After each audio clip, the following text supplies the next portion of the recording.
Number 4 acute renal failure or acute kidney injury বলা হয় AKI। Number 5 CKD or chronic kidney disease, and number 6 PKD, that is polycystic kidney disease. These are the topics, very important topics for undergraduate students. তো আজকে first ক্লাসে আমরা সিম্পটোম্যাটোলজি এবং introductory class. এটা প্রথমে আমরা সিম্পটোম্যাটোলজি নিয়ে আলাপ করব কিডনি ডিজিজের ক্ষেত্রে। কিডনি ডিজিজ কোন কোন মানে সিমটম এবং সাইন আমরা যদি বেড সাইডে দেখি বা পেশেন্টের হিস্ট্রিতে পাই তাহলে সাসপিশন করবো যে তার কিডনি ডিজিজ আছে। কিডনি ডিজিজ বলতে আমরা কিন্তু ইনফেকশন যেগুলো বললাম, ইনফেকশন থেকে শুরু করে acute renal failure, chronic renal failure সবগুলোকে বুঝাই, এবং AGN, nephrotic syndrome, polycystic kidney disease মিলিয়ে।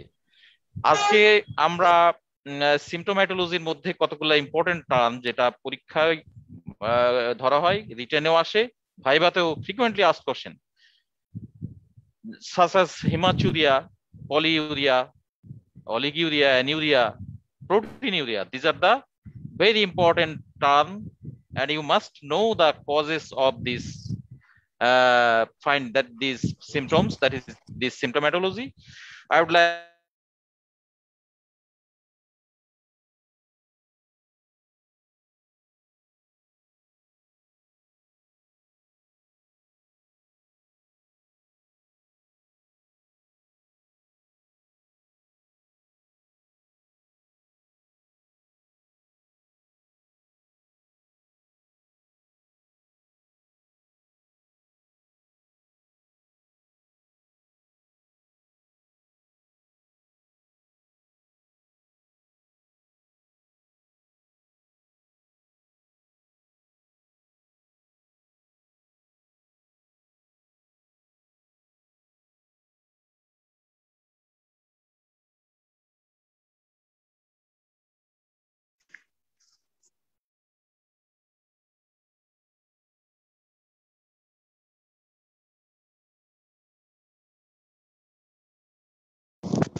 চলে গেল না।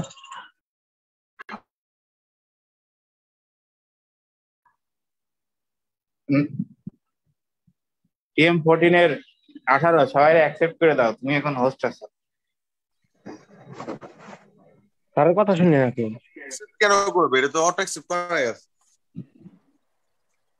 এখন ও হোস্ট হয়ে আছে, হোস্ট যেহেতু হয়ে আছে ও অ্যাকসেপ্ট করতে পারবে। তার নাই স্যার ভাই ওয়েটিং রুম রাখি নাই, এখন তো ওয়েটিং রুম বন্ধ করে রাখছে মনে হচ্ছে। এই অনেকে বলতেছে ওয়েটিং রুম রেখে দিয়েছে ক্লাসে, ওয়েটিং রুম মনে হইতেছে অন্য আইডিতে জয়েন করতেছে। যাবে অ্যাকসেপ্ট করে না বলে ভাই ওদের বলেন আবার কেটে দিয়ে আবার ঢুকতে বলেন, তাই ঢুকতে পারবো, মানে ওটা ডিলিট করে দিয়ে আবার ঢুকতে বলেন।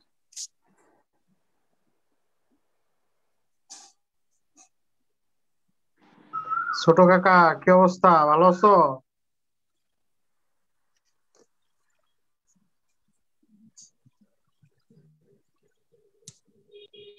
Kilo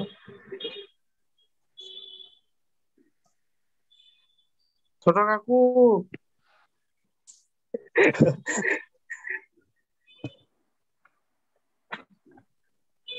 Hello. Can you hear me now? Yes sir.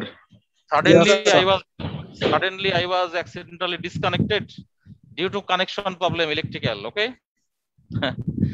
নতুন ভাবে আবার কানেকশন দেওয়া হয়েছে, তোমরা কানেক্ট হয়ে যাও। এখানে ইলেকট্রিক্যাল প্রবলেমের কারণে হঠাৎ করে আমরা ডিসকানেক্ট হয়ে গিয়েছিলাম, আবার কানেকশন দিয়েছি। যাই হোক, আমি যেটা আলোচনা করছিলাম, শুরু করেছিলাম, সেটা নেফ্রোলজি, সিমটোম্যাটোলজি। কিছু কিছু সিমটম আমরা দেখলেই বা শুনলেই পেশেন্টের কাছে সাসপিশন করি যে তার কিডনি ডিজিজ আছে। এর মধ্যে যেটা বলছিলাম একটু আগে, হিমাচুরিয়া যেমন একটা, হিমাচুরিয়া মানে passage of blood with urine by urine is called haematuria. প্রস্রাবের সাথে ব্লাড যাওয়া, হিমাচুরিয়া। এটা তো এই ধরনের কোনো পেশেন্ট যদি কোনো কমপ্লেন করে কোনো পেশেন্ট, তাহলে বুঝতে হবে যে তার কিডনি ডিজিজ আছে, এবং সেটা অনেক ধরনের, সেটা আমরা পরে আসছি কারণগুলা, কজগুলো নিয়ে আলোচনা হবে। এইরকম পলিউরিয়া বলতে পারে যে তার প্রস্রাব অনেক বেশি হয়, নর্মালের থেকে বেশি, that is polyuria, more than 3 litres per day, সেটাও আমরা আসবো একটু পরে এটার কজ নিয়ে। আবার অলিগুরিয়া হতে পারে বা সাডেন অ্যানিউরিয়া হয়ে যেতে পারে, that is complete সিসেশন of urine production, that is one of the important symptom of kidney disease, that is acute renal failure or acute kidney disease, acute kidney injury বলি আমরা AKI। এইরকম আরো কিছু সিমটম আছে, যেমন ডিজিউরিয়া, that is burning sensation in urination, burning sensation in urination, and increased frequency of micturition, increased frequency of micturition,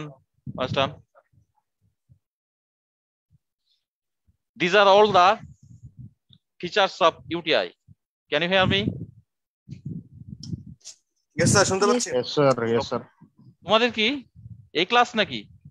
তোমরা অনলাইনে না করে অফলাইনে চলে আসলে যে? হ্যাঁ, কানেকশন প্রবলেম হচ্ছিল,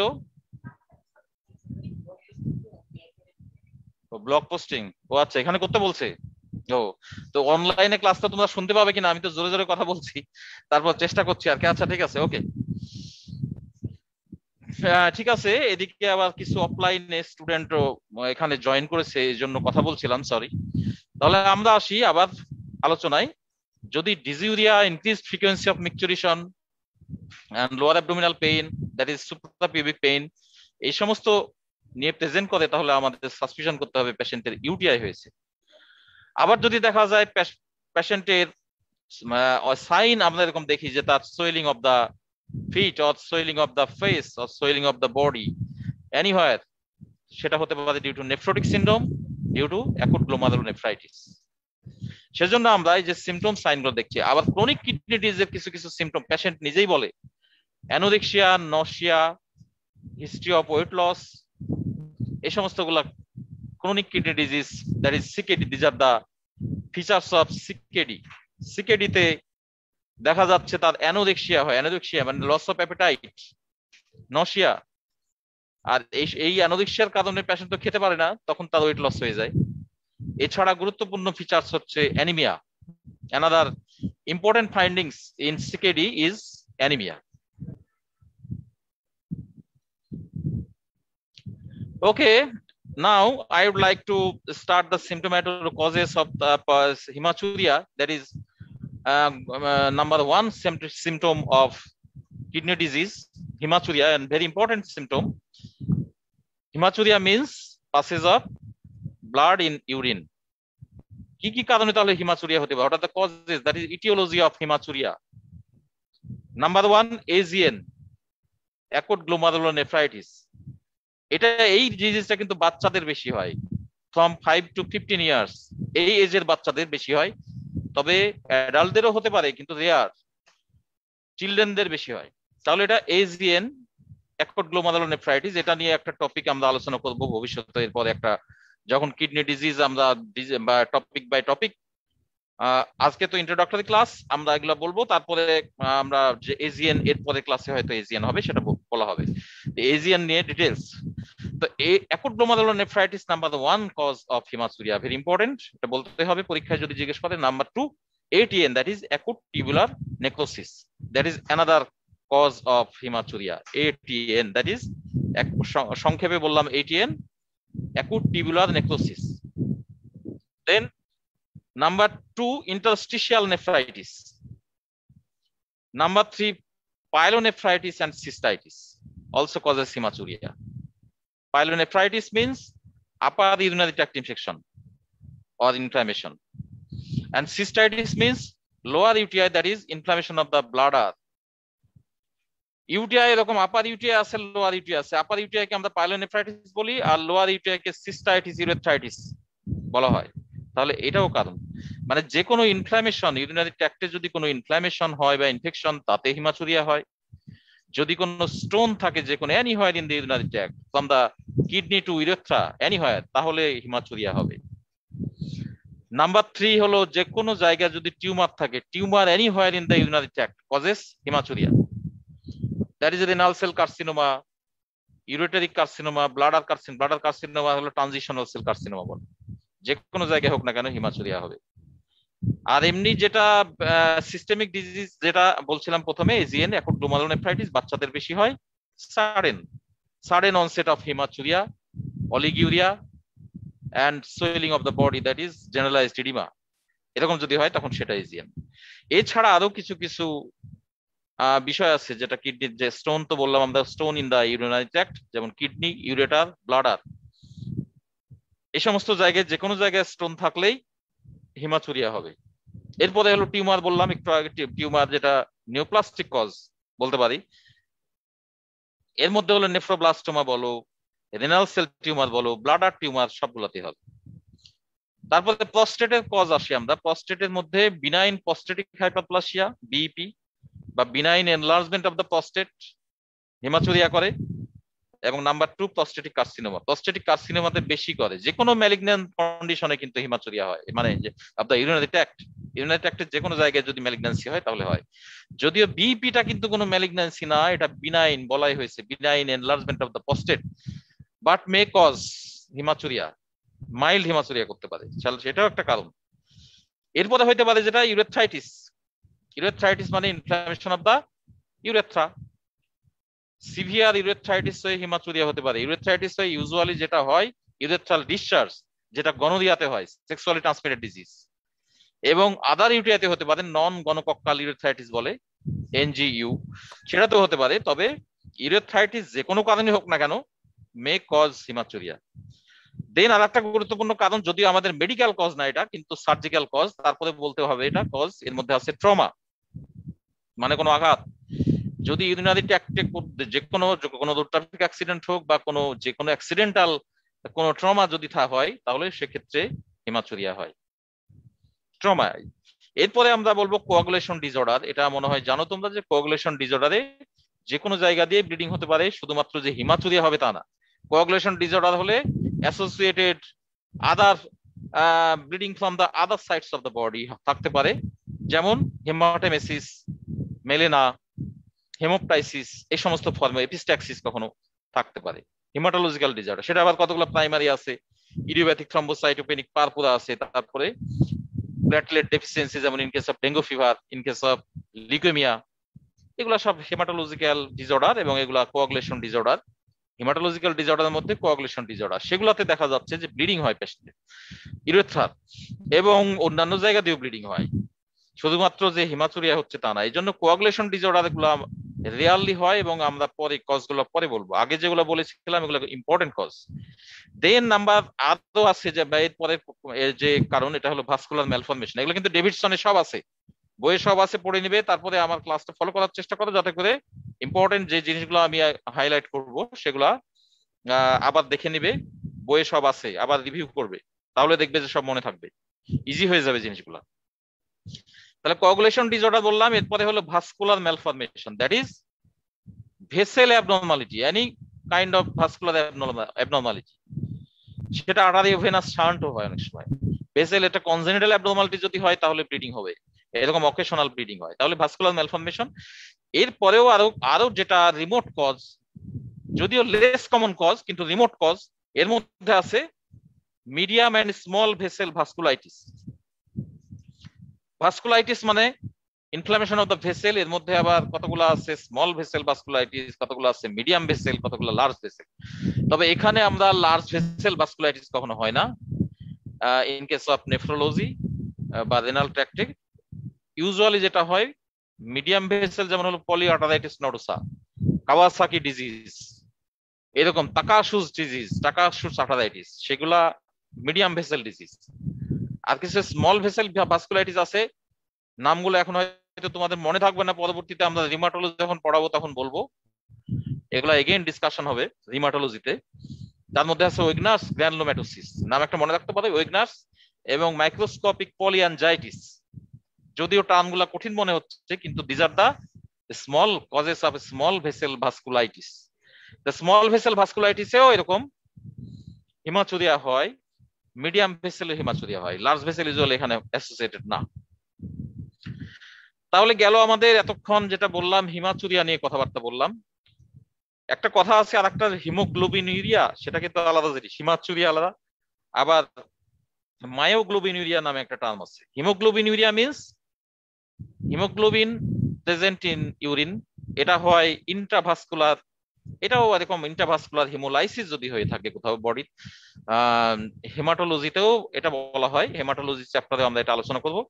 ইন্ট্রাভাস্কুলার হিমোলাইসিস হলে তখন হবে হিমোগ্লোবিনুরিয়া, আর যেগুলো এতক্ষণ বলে আসলাম সেগুলোতে সব হয় হিমাচুরিয়া। আর মায়োগ্লোবিনুরিয়া নামে একটা কথা আছে, মায়োগ্লোবিন যদি ইউরিনে মায়োগ্লোবিন প্রেজেন্ট থাকে, presence of myoglobin in urine very rare case, সেটা হচ্ছে র্যাবডোমায়োলাইসিস।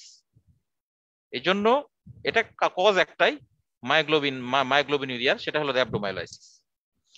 আর একটা কথা এখানে জানতে হবে, আরপিজিএন মানে র্যাপিডলি প্রগ্রেসিভ গ্লোমারুলোনেফ্রাইটিস। কখনো কখনো এরকম জিজ্ঞেস করা হয় পরীক্ষায়, ভাই বাতা হয়তো জিজ্ঞেস করলো যে ভালো পারছে তাকে, যে বলতো র্যাপিডলি প্রগ্রেসিভ গ্লোমারুলোনেফ্রাইটিসের কয়েকটা কজ বলতে পারে ভাই বাতে।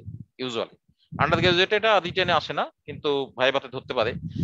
র্যাপিডলি প্রগ্রেসিভ গ্লোমারুলোনেফ্রাইটিস মানে খুব দ্রুত জিএন গ্লোমারুলোনেফ্রাইটিস হয়ে যাচ্ছে অল্প সময়ের মধ্যে, উইদিন আওয়ার্স, ডেজ।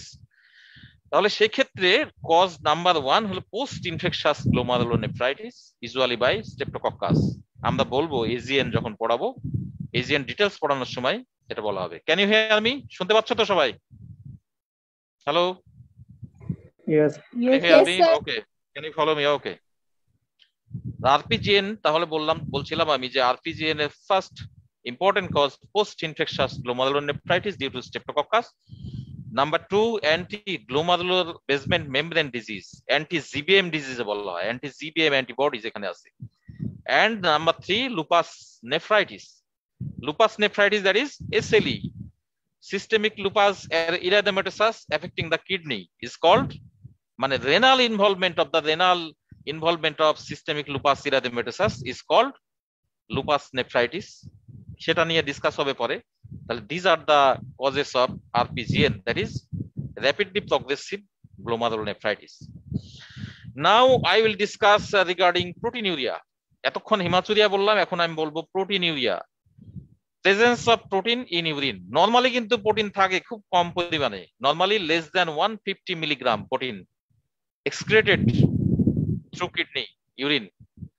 ইউরিন দিয়ে 150 মিলিগ্রামের কম প্রোটিন পাস করে নরমালি, কিন্তু যদি এর থেকে বেশি, এটা কিন্তু 24 আওয়ার্স বলা হচ্ছে, less than 150 milligram within 24 hours, তাহলে সেটা নরমাল ফেনোমেনা। কিন্তু এর থেকে বেশি প্রোটিন গেলেই সেটা হবে প্রোটিনিউরিয়া। আর প্রোটিনিউরিয়া যদি খুব কম পরিমাণে যায়, এটাকে বলা হয় মাইক্রো অ্যালবুমিনুরিয়া। এরকম একটা টার্ম আছে, micro albuminuria. Micro albumin present in urine is called micro albuminuria. সেটা ডিফারেন্ট টার্ম, কিন্তু প্রোটিনিউরিয়া বলতে আমরা frank protein, that is albumin, presence of albumin in urine, এইটাকে বোঝায়। তো নাম, এটা সব থেকে গুরুত্বপূর্ণ যে কারণ, এটা most important cause of proteinuria is nephrotic syndrome and causes massive proteinuria. Massive proteinuria, hypoproteinemia, hyperlipidemia, sometimes lipiduria. These are the features of nephrotic syndrome, and this will be discussed later on in nephrotic syndrome chapter. Okay, now proteinuria, causes of proteinuria. Number 1, nephrotic syndrome. Number 2, acute glomerulonephritis, but doesn't cause massive hematuria, massive proteinuria. Sorry, massive proteinuria cause one important cause of massive proteinuria is nephrotic syndrome. But in case of AGN, acute glomerulonephritis, mild to moderate proteinuria occurs. Then another cause is hypertension, though mild proteinuria. এখানেও খুব অল্প পরিমাণে proteinuria হয়, সে তার মধ্যে আছে hypertension, renal tuberculosis হতে পারে। রেনাল মানে যে কোনো জায়গায়, ইউরিনারি ট্র্যাক্টের যে কোনো জায়গায় টিউবারকুলোসিস হলেও প্রোটিনুরিয়া হয়, এখানেও লাইট অথবা মাইল্ড প্রোটিনুরিয়া। এরপর আরেকটা 5 নাম্বার কজ যেটা, সেটা হচ্ছে অর্থোস্ট্যাটিক প্রোটিনুরিয়া। অর্থোস্ট্যাটিক প্রোটিনুরিয়া অনেক সময় দেখা যায় যে স্ট্যান্ডিং পজিশনে যদি ইউরিনেশন করে কেউ, এই জন্য করতে বারণ করা হয়, বলা ইসলামীয় নিষেধ এটা এই কারণেই যে আসলে প্রত্যেকটা রিলিজিয়াস ব্যাকগ্রাউন্ড থেকে যে কথাগুলো বলা হয় তার ইম্পর্টেন্স আছে বলেই অর্থোস্ট্যাটিক প্রোটিনুরিয়া হয় দাঁড়িয়ে যখন এরকম স্ট্যান্ডিং পজিশনে প্রস্রাব করলে তখন কিছু কিছু প্রোটিন চলে যায় ইউরিনের সাথে, এটাকে বলা হয় this is called orthostatic proteinuria. Then আরো আছে কিছু কিছু কারণ অর্থোস্ট্যাটিক 5 নাম্বার বললাম আমরা। ভিগোরাস এক্সারসাইজ যদি হয়, ট্রানজিয়েন্ট ভিগোরাস এক্সারসাইজ, দেখা যাচ্ছে স্ট্রিনিয়াস এক্সারসাইজ করছে জিমে, যে দেখা গেল পরবর্তীতে ইউরিন টেস্ট করে দেখা যাচ্ছে যে প্রোটিন আসছে, দ্যাট ইজ এটা এক্সারসাইজ, এটা ট্রানজিয়েন্ট, যদিও এটা পারসিস্টেন্ট না, তবে রেগুলার এক্সারসাইজ যদি এরকম করে পারসিস্টেন্ট হয়ে যেতে পারে। এছাড়া আরো কিছু কারণ আছে, যেমন ফিভার, যে কোনো ধরনের জ্বরে, ফেব্রাইল ইলনেস বলি আমরা, ফেব্রাইল ইলনেস হতে পারে, ফিভারে, হার্ট ফেলিওর, এমনকি ইউটিআই, সিভিয়ার ইউটিআইতেও আমরা প্রোটিনুরিয়া পাই। তাহলে this are the causes of proteinuria important in for exam. পরীক্ষাতে জিজ্ঞেস করা হয় ভাইভাতে, হঠাৎ কাউকে জিজ্ঞেস করবে হঠাৎ দ্য কজেস অফ প্রোটিনুরিয়া, কাউকে জিজ্ঞেস করবে হঠাৎ দ্য কজেস অফ হিমাচুরিয়া, কাউকে অলিগিউরিয়া, এইভাবে আমরা সিমটম গুলা এগুলা কারণগুলো জিজ্ঞেস করি। Geology everybody must know this. আর একটা কথা বলছিলাম একটু আগে যে মাইক্রো অ্যালবুমিনুরিয়া, মাইক্রো অ্যালবুমিনুরিয়া মানে presence of micro albumin in urine. এটা স্মল অ্যামাউন্টে থাকে এবং এটা একটা টাইপ 1 টাইপ 2 দুইটা ডায়াবেটিসের ক্ষেত্রে পাওয়া যায়। That is micro albuminuria occurs in case of diabetes mellitus, মনে রাখতে হবে। এবং diabetic nephropathy, early diabetic nephropathy যখন শুরু হয়ে যায় আর্লি স্টেজে, তখন মাইক্রো অ্যালবুমিন আমরা ডিটেকশন করে ফেলি। ডিটেকশন করতে পারলেই বোঝা যাবে যে এটা নেফ্রোপ্যাথি ডেভেলপ করছে এবং this nephropathy is due to diabetes mellitus.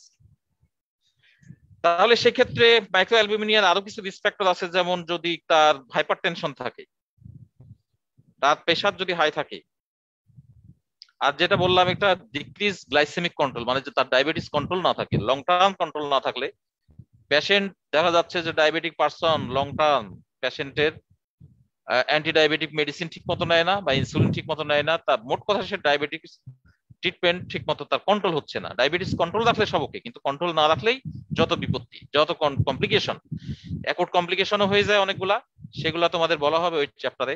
Acute কমপ্লিকেশনের মধ্যে যেমন আছে হাইপোগ্লাইসেমিয়া, ডায়াবেটিক ইউটিআসিডোসিস, ল্যাকটিক অ্যাসিডোসিস, হাইপারঅসমোলাকমা, এগুলা। আর ক্রনিক কমপ্লিকেশনের মধ্যে হচ্ছে নেফ্রোপ্যাথি, নিউরোপ্যাথি, রেটিনোপ্যাথি। তো এই যে আমরা বললাম নেফ্রোপ্যাথি, যেহেতু কিডনি ডিজিজ নিয়ে আলোচনা করছি আমরা, this nephropathy occurs in case of long-term diabetes mellitus if uncontrolled. That is reduced control of glycemic control in case of diabetes mellitus, long-term causes microalbuminuria and nephropathy. মনে রাখতে হবে এটা একটা লং টার্ম কমপ্লিকেশন, সেজন্য বলা হচ্ছে this factor গুলা, যের মধ্যে ডায়াবেটিস। এছাড়া ইনঅ্যাডিকুয়েট ডায়াবেটিস মেলাইটাসের কথা তো বললামই, বা যদি কন্ট্রোল না হয়, আর হাইপারটেনশনেও অনেক সময় হয়, এটা একটা বিষয়। এরপরে আসি আমরা পলিউরিয়া। পলিউরিয়া এটাও একটা সিমটোম্যাটোলজির মধ্যে পড়ে, যে symptom polyuria means increased production of urine greater than 3 litres per day বলতে হবে, মানে 24 আওয়ার্স অথবা পার ডে যদি আমরা বলি, 24 ঘন্টায় 3 লিটারের বেশি প্রস্রাব তৈরি হচ্ছে, মানে production of urine more than 3 litres per 24 hours or day is called polyuria. কিছু ফিজিওলজিক্যাল কজও আছে, কজ গুলো আমরা আলোচনায় যাচ্ছি এখন। কজ ইটিওলজি, এর মধ্যে আছে এক্সেস ফ্লুইড ইনটেক, মানে প্রচুর কেউ যদি ইচ্ছা মতো পানি খেতে থাকে, ফ্লুইড খেতে থাকে, ইনটেক করে, তাহলেও হবে। এজন্য এক্সেসিভ ফ্লুইড ইনটেক নাম্বার 1, এটাই বলতে হবে। নাম্বার 2 অসমোটিক ডায়ারিসিস, যেমন হাইপারগ্লাইসেমিয়া, হাইপারক্যালসিমিয়া, এগুলাতে হতে পারে। আর এরপরে দ্যাট ইজ ডায়াবেটিস মেলাইটাস। এখানে তো হাইপারগ্লাইসেমিয়া যেটা হচ্ছে ডায়াবেটিস মেলাইটাস হচ্ছে গুরুত্বপূর্ণ কারণ। সবাই শুনতে পাচ্ছ তো? Can you hear me? Yes, sir. শুনতে পাচ্ছ? ওকে।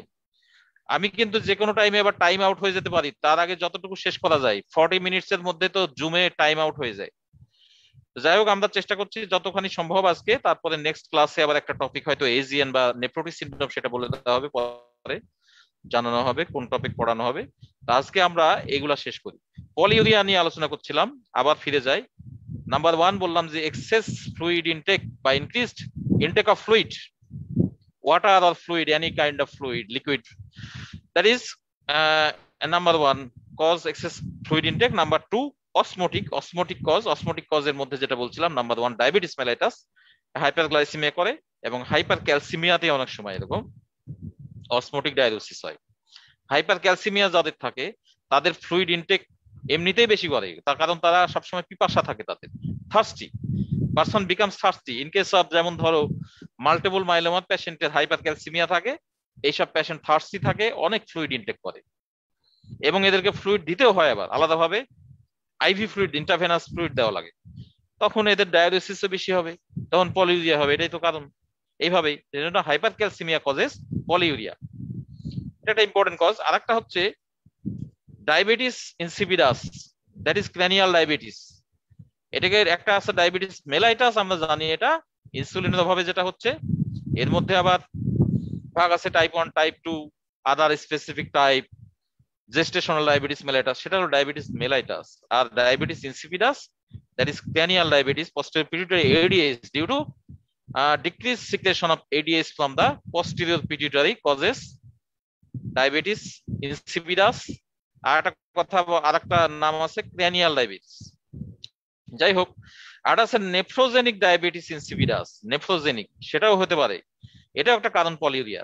এবং সাইকোজেনিক পলিডিপসিয়া নামে একটা টার্ম আছে, সাইকোজেনিক পলিডিপসিয়া, মানে পেশেন্টের আসলে সিস্টেমিক কোনো ডিজিজ নাই, কিন্তু patient increased intake of fluid, যখন তখন পানি খাচ্ছে, খেয়ালও করে না পানি খেতেই আছে কিছুক্ষণ পর পর, সাইকোলজিক্যাল প্রবলেমের কারণে, সাইকিয়াট্রিক ডিসঅর্ডার, এটাকে বলা হয় সাইকোজেনিক পলিডিপসিয়া। পলিডিপসিয়া মানে তো বুঝোই, polyuria, polydipsia, polyphagia, these are the features of diabetes mellitus। তাহলে polydipsia বেশি বেশি পরিমাণে excessive intake of water is called polydipsia। Thirsty থাকে, মনে করে যে সে থার্স্টি, আসলে থার্স্টি না, সে ইচ্ছা মতো যখন তখন পানি পান করছে বেশি বেশি, এইটাকেই বলা হয় সাইকোজেনিক পলিডিপসিয়া।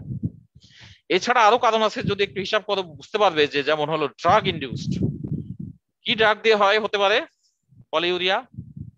ডায়োরেটিক্স। ডায়োরেটিক্স এর মধ্যে ফুসেমাইড, বুমেটানাইড, ইথাকলাইনিক অ্যাসিড, তোমরা জানো এগুলা ফার্মাকোলজিতে পড়ে এসেছো।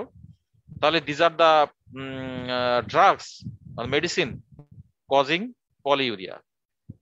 এক্সেসিভ আমরা অনেক সময় দেখা যায় পেশেন্টের ইডিমা থাকে সিভিয়ার, তখন ইনজেক্টেবল ফর্মে দেওয়া হয়, কখনো কখনো টুয়াইস ডেইলি, থ্রাইস ডেইলি দেওয়া হয়, তখন পেশেন্টের ডায়ালিসিস, ফোর্সড ডায়ালিসিস করানো হয়, এবং অ্যাকুট লেফট ভেন্ট্রিকুলার ফেলিওর হয়। টাইম আউট হয়ে গেছে already, I am sorry, time out, 40 minute complete.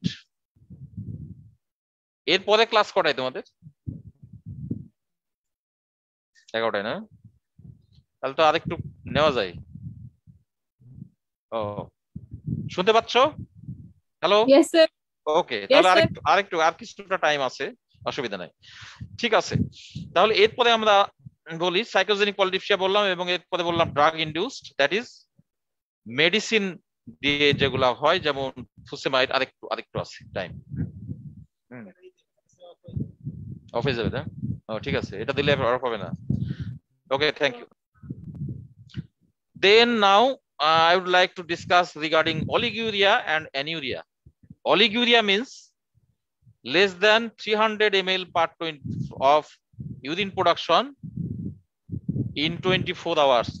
24 ঘন্টায় যদি 300 ml এর কম প্রস্রাব তৈরি হয় তাহলে সেটাকে বলা হচ্ছে oliguria, and in case of anuria less than 50 ml, কোন অথরিটি বলে less than 100 ml to 0, that is যদি একেবারে না থাকে, নীল এক ফোঁটা হচ্ছে না, সেটাও অ্যানুরিয়া। আবার লেস দেন 100 ml যদি হয় সেটাও বলা হয় anuria.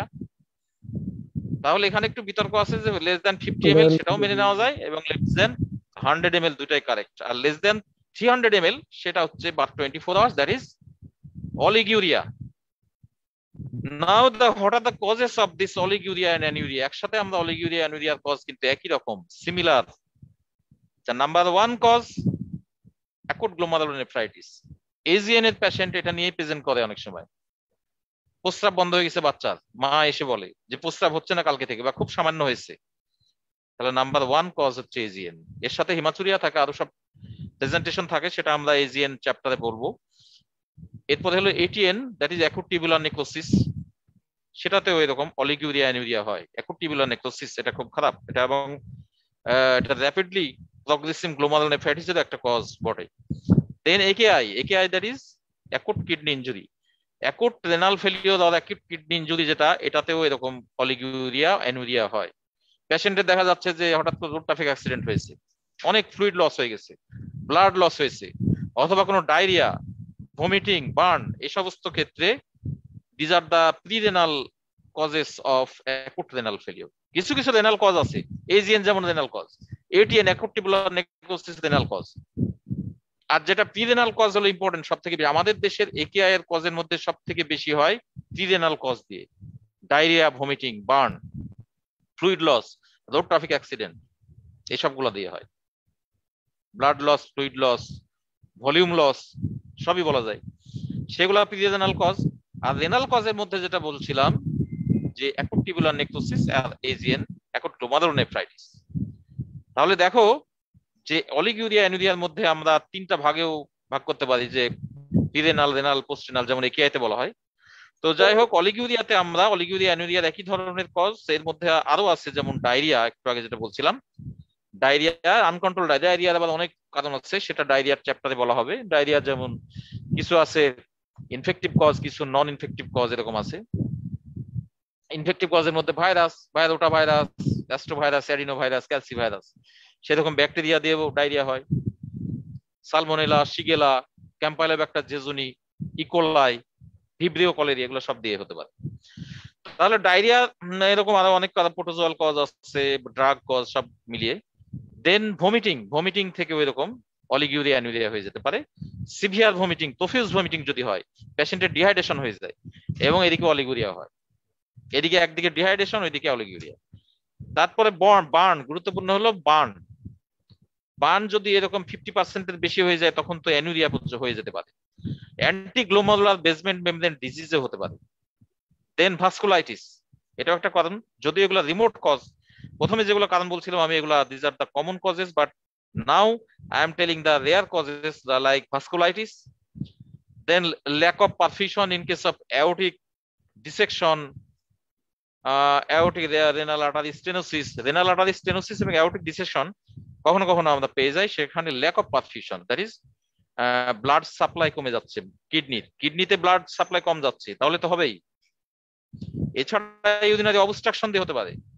Urinary obstruction that is, এটা হলো পোস্ট রেনাল কজ, মানে দেখা যাচ্ছে যে কোনো কোথাও স্টোন আছে in the urinary tract, that is in case of kidney, এটা হতে পারে কিডনিতে, এটা হতে পারে ইউরেটারে, এটা হতে পারে ব্লাডার, যে কোনো জায়গায়। আর একটা হতে পারে যে এটা prostatic enlargement, benign prostatic enlargement আর প্রস্টেটিক কার্সিনোমা, এসব ক্ষেত্রে এরকম অ্যানুরিয়া, অলিগুরিয়া হয়ে যেতে পারে। যে this are the post renal causes of this oliguria anuria. তাহলে আজকে আমরা এ পর্যন্তই থাক, আজকে সিমটোমেটোলজি। নেক্সট ক্লাসে আমরা এরকম একেআই নিয়ে আলোচনা করব। নেক্সট ক্লাস আজকে টাইম, যে কোনো সময় টাইম আউট হয়ে যেতে পারে, আমি টাইম শেষ হয়ে গেছে। নেক্সট ক্লাসে ইনশাল্লাহ আমরা নেক্সট টপিক এক এক টপিক করে ধরা হবে, মানে একটা ডিজিজ ধরা হবে, সেটা ইউটিআই হতে পারে অথবা একেআই, সেটা আমরা পরে জানাই দিব। ঠিক আছে, okay, thank you all. Thank you, sir. Okay, thank you all. Thank you, sir. Okay, আসসালামু আলাইকুম স্যার। ওয়ালাইকুম আসসালাম।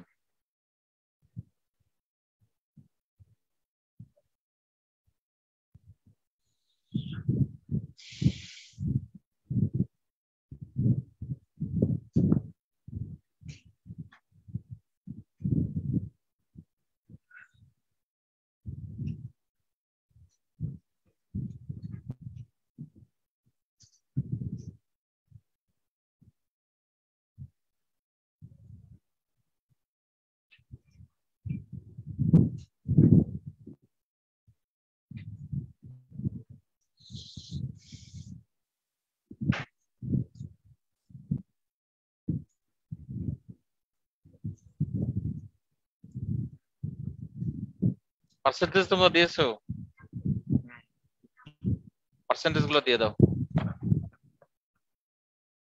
দাও আর রেগুলার এই ব্যাচের পার্সেন্টেজ গুলো এখান থেকে নিতে হবে। এমনিতে আগে রাখো।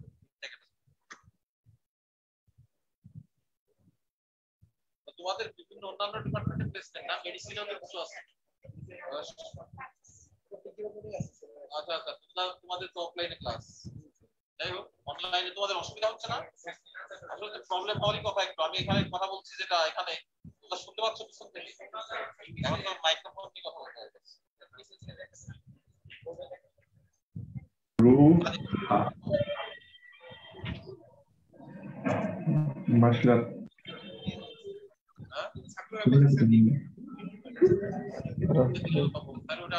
বিরিয়ানি আছে নাকি?